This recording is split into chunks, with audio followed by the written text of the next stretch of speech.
Lingkungan adalah kombinasi antara kondisi fisik yang mencakup keadaan sumber daya alam seperti tanah, air, energi surya, mineral, serta flora dan fauna yang tumbuh di atas tanah maupun di dalam lautan, dengan kelembagaan yang meliputi ciptaan manusia seperti keputusan bagaimana menggunakan lingkungan fisik tersebut.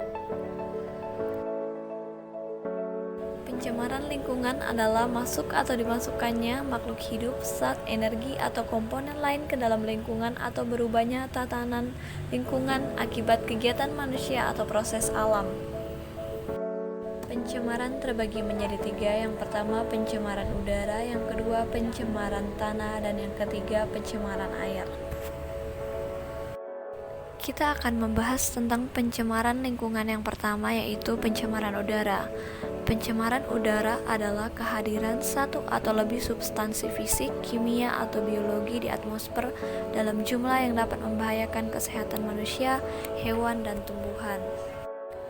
Dampak pencemaran udara mengakibatkan gangguan saluran pernapasan, penyakit jantung, gangguan reproduksi, dan hipertensi atau tekanan darah tinggi. Adapun cara menanggulangi pencemaran udara yaitu mengurangi pemakaian bahan bakar fosil, mengendalikan sistem transportasi, penghijauan, dan pengawasan terhadap industri. Yang kedua yaitu pencemaran tanah. Pencemaran tanah adalah keadaan di mana bahan kimia buatan manusia masuk dan mengubah lingkungan tanah alami seperti kebocoran limbah cair, penggunaan pestisida, dan zat kimia lainnya. Dampak dari pencemaran tanah akan menjadi tidak subur karena zat-zat polutan sudah merusak jaringan kesuburan tanah tersebut. Akibatnya banyak sekali tanaman yang tidak akan bisa tumbuh dengan baik. Adapun cara menanggulangi pencemaran tanah yaitu menumbuhkan kesadaran untuk tidak membuang sampah sembarangan, limbah deterjen tidak dibuang ke tanah, dan mengurangi penggunaan pupuk anorganik. Dan yang ketiga yaitu pencemaran air. Pencemaran air adalah masuknya zat atau komponen lain ke dalam perairan.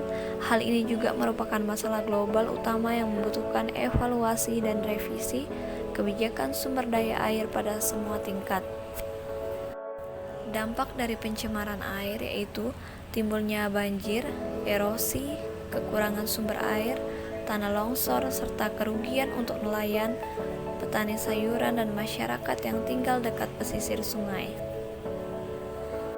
Adapun cara menanggulangi pencemaran air yaitu menjaga kualitas air laut. Caranya dengan tidak membuang sampah ke laut, tidak melakukan penangkapan ikan dengan bahan peledak. Contoh pencemaran lingkungan akibat sampah.